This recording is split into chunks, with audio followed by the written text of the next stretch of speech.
नमस्कार जय जगन्नाथ फ्रेंड्स रिंकीस रोषेई को आपण समस्त को स्वागत जनाउछि। आज रेसिपी हेउछि बासी चिंगुड़ी रे खट्टा भेंडी तरकारी। जदि आपणक पाखरे किछि चिंगुड़ी बासी चिंगुड़ी बळी पड़िछि ताकू न फपाड़ी आपण एही परी रेसिपी ट्राई करंतु, निश्चय आपणको पसंद आसीबो। मसला पाई जीरा कंचा लंका रसुण अल्प पियाज और धनिया पत्र डेम्फ को मिसेई बाटे भल करी बाटिकी रखिबे। भेंडी को अल्प तेल दे आवश्यक अनुसार लूण हळदी दे भाजिबे। चिंगुड़ी को मध्य सेही परी सेम भाव में भाजी करी रखिबे। आवश्यक तेंतुली भुसुंगा पत्र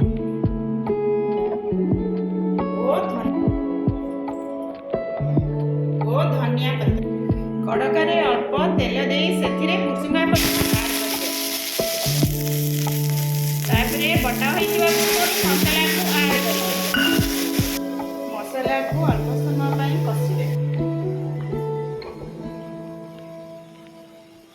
हल्दी ऐड करेंगे,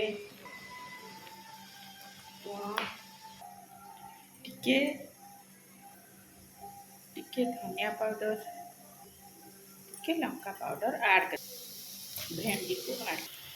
मसला टिके फुटिला परे सेथिरे चिंगुड़ी ऐड कर। एबे तेंतुड़ी रस ऐड करेंगे।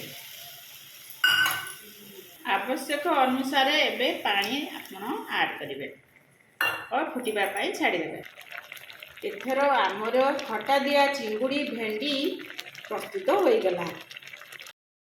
सुआदिया खटा दिया भेंडी और चिंगुड़ी तरकारी एथर प्रस्तुत हो गला। जदि आपन को ए वीडियो भल लगी ताले लाइक एंड सब्सक्राइब करिवे।